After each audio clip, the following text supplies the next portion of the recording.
Hello everyone and welcome to a new video. Today I am filming my favorite books of 2021 and I've had a hard time deciding, but we are gonna roll with it. In 2021 I read 307 books. You can imagine there was a lot of books I really loved, some I didn't love that much, but a lot of books I really loved. And compared to before, I actually rate more books 5 stars now. Like with 1 year I think I rated like one book 5 stars because I was like keeping them. But now I do give out more 5 stars, but I still wouldn't count them as a favorite of a year. It's more like I really loved it.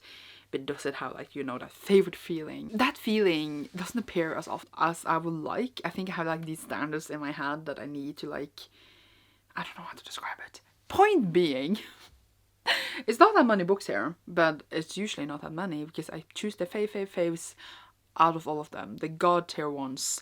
And if I just was gonna pick out, you know, the ones I loved, we would stand here forever. So let's get started. Also, rereads doesn't count because then, you know, again, we'll be here forever. But my favorite books of the year, my favorite books series of the whole year would be Greba Saga by Fonda Lee. So I reread the first book, but I'm only holding 2 and 3 here because those were the ones I read for the first time in this year. And they were amazing. Amazing. This is like become one of the best series I have ever read. I think there's like 3 series on the top. And this is one of them. I don't have words how good this series is. It's like so solid. Obviously Jade Legacy came out 2021. This one I just read in 2021 and it was so good. The Green Saga is set on the island of Kekon, where 2 clans control the island and they like fight in between each other all the time, and we follow No P clan, which is controlled by the Cole family. And we care about the Cole family, I would say, a lot. Like they are everything. Like the clan is my blood, but only because the Cole family controls it. And also, on this island, it's the only place in the world that produces jade, which is like a substance that gives people enchanted abilities, but the only people that can use this without like getting, I would say, like addicted in a bad way is like the people who live on the island, or like some of the people that live on the island, not all of them. And like the different clans use this to like fight in between them and like fight about it, because like the more you have, the more powerful you are and the more respect you have, etc. And it's really good. It's not even really good. It's like perfect. It's like how the story starts out in the beginning, and then I'm thinking about like how it like ended up here. Like just my brain is just like, I can't handle it. It's so good.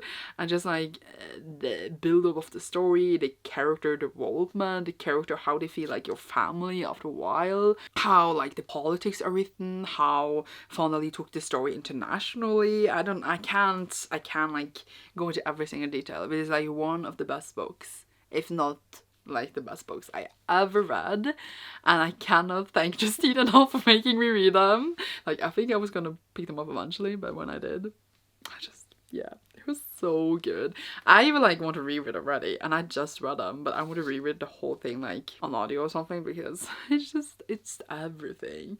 I cannot believe it's so good. And also, just as a note, I made 2 people read this series this year that I know in real life, and neither of them liked it, and I am offended by the fact. Favorite of the whole year, definitely. I could stand here for ages and rave, but we're gonna talk about some other books too. Then we have the Stormlight Archive, which is, you know, by Brandon Sanderson, and I read and started this series this year and read all the 4 books that are out. I didn't get all the 4 books because I'm not sure which one is my favorite. I think maybe the first or the second one is my favorite. I haven't really like decided yet. And I don't know how to explain the series, but we are basically set in this world where the king was assassinated a few years ago, and a war has like been going on for many years because of this. Old knights or magical people, I don't know, power and magic is also coming back to certain people, and like we are learning more about it, like what happened with the other knights, and like there's so many secrets, and just like this huge world with many characters, and there's like many things going on, and crosses and everything. I really don't know how to describe it. It's like massive and it's really hard to describe. But basically I started this out and I knew I was gonna love it because it's Brandon Sanderson, but I've been like putting it out for years because I want to like be closer to when more books are released. But it was amazing. Like the world, the characters, the plot is also super interesting. There's like so many secrets revealed all the time. I really liked how like you think you know the characters of the story, and then like it's like nope, it's like this, and I'm just like okay. So I really like how he has written this series in more like how it reveals things. I don't know how to describe it, but it makes this really fun. I am mind blown, you know, by everything he has come up with. It's a very, very good series. It's like huge, massive. I keep using those words because there's so many stuff, and I'm like, what? And then I read them and I was like, I can never reread these because they are huge. And I like already kind of decided to reread them on audio because like I feel like I want to have the story one more time because there's so many things, you know. And I think like rereading, I will really benefit of like getting like it in one more time. I think even more about it because like when you're reading it and you get a reveal, you're like, oh my god, and then you only think about a reveal, but like there's so many details probably that you don't think about as much because like you're focusing on the huge story when like you don't know it already. And I think it's like a beneficial reread, really, truly. And you know, Michael Kramer and Kate Reading. So what else do I want in my life? I really love it. I knew I was gonna love it. It's like the kind of fantasy that I adore, and I'm very excited to see, you know, the 5th book in the first arc, and then in a few years see where the 2nd arc takes us. I don't know. By the way, the end of this made me scream. I have a reading vlog, but I screamed. And then like Words of Radiance as well. I screamed. But yeah, I think those two are my favorite so far. I really loved Oathbringer and Rhythm of War as well. But like, yeah.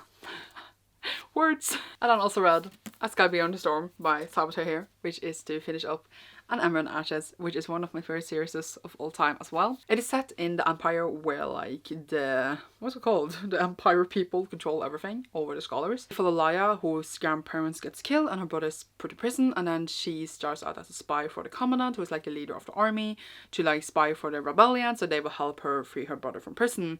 And then we also follow Elias, who is like one of the Masks, who is like one of the most elite soldiers in the Empire, and then he doesn't want to be a soldier slash a mask anymore, and then many other things is used for that. That's like the first book in the series, which I love so much, and that's like a book I think I love even more. And I think like the 3rd and 4th book I still love and adore, and like it's one of my faves forever. There's lots of pain in it, I love it, but like I think 1 and 2 is like my faves, and then like 3 and 4 I love, but like of course I still love them. 5 stars, all of them. But like if you want to know my like faves for the whole thing.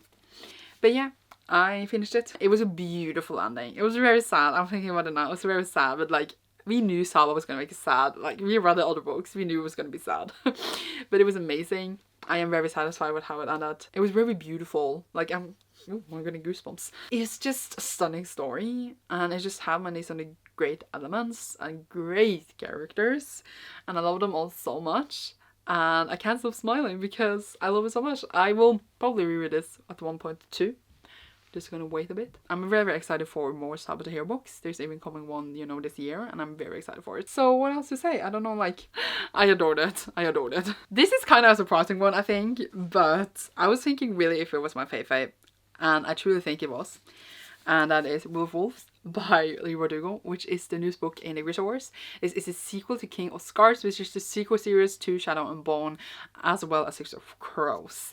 And you know, it's set in the Grisha Wars. We follow characters. I just kind of spoil if you haven't read the other books which characters we follow. I don't know, but the thing is that this was fan service and I loved it. Like, I think this is the first book in the whole Grisha Wars I gave 5 stars. Yes, even Six of Crows and Crooked Kingdom, which a lot of people loved. And I have reread them since, and I still love them.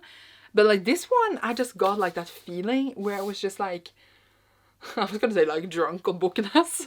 It was just so much fun. I feel like Lee Verdugo just didn't give a shit a bit, and also like gave us fan service, which I loved. And I just loved how I didn't expect certain things to happen, and how she like expanded the world in a way that maybe didn't make sense, but that was super fun and interesting to see, because she did kind of break out of like the things she said before. And I love it when an author does that, because then it's like, how's that going to affect the rest of the world? How is that going to be in the future?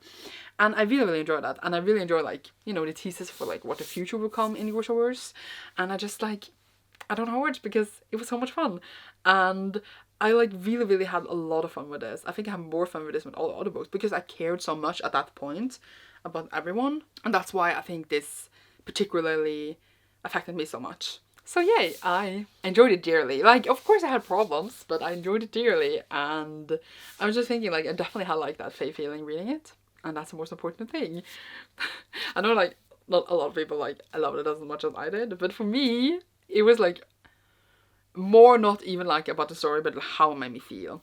And I think that's also important when reading. And then we have Ace of Spades by Farida Abike Imine, and I didn't think I was gonna love it, but I did. This is a contemporary standalone thriller, who am I? And this follows two characters that are the only two black kids in this really like prestige private school, and they're soon going to graduate, but then they start getting texts from this person called Aces, and it's like trying to, I was gonna say, like reveal their secrets and stuff for the whole school, and of course they don't want that, and like it's starting to get like dangerous as well, so they are deciding to like find out who Aces is and like put a stop to it. It's like a bit like, I would say, I guess, then Pretty Little Liars meets Gossip Girl, but like queer and, you know, not white, so that's great. And it was so good. Like I was sitting there, what is going on, what is behind this, and the reveals and the characters. I really, it was truly that good, and I really didn't think I would like love it as much as I did. It was like truly solid.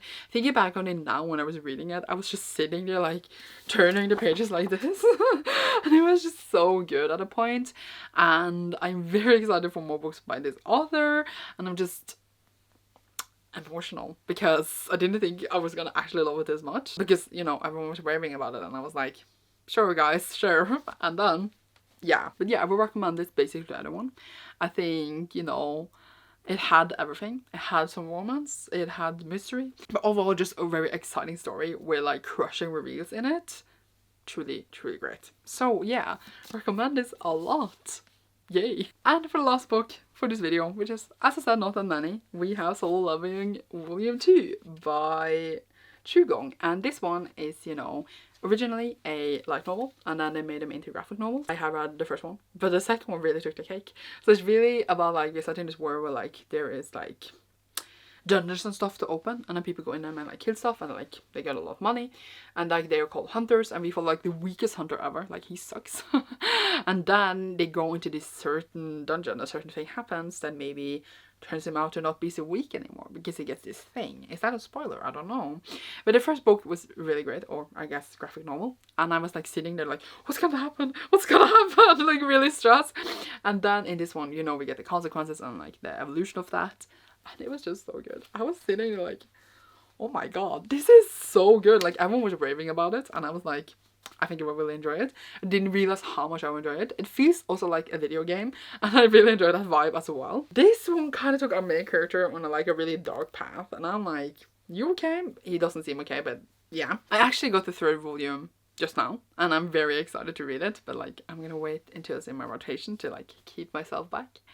But it was so good, and I really like, I don't know what's gonna happen, but this character did some choices in this one, and I am terrified for him, so we will see. But yeah, if you heard about this and people rave about it, it's truly like good. Just as Ace of Spades. Yay! I think that's it for this video. As I said, it's not that many because it's usually like a certain feeling I have to get. I have some that were really close that I feel I could mention here, but I'm just like, nah, don't bother.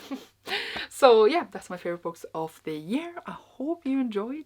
Tell me your favorite books down below, so I have some good suggestions.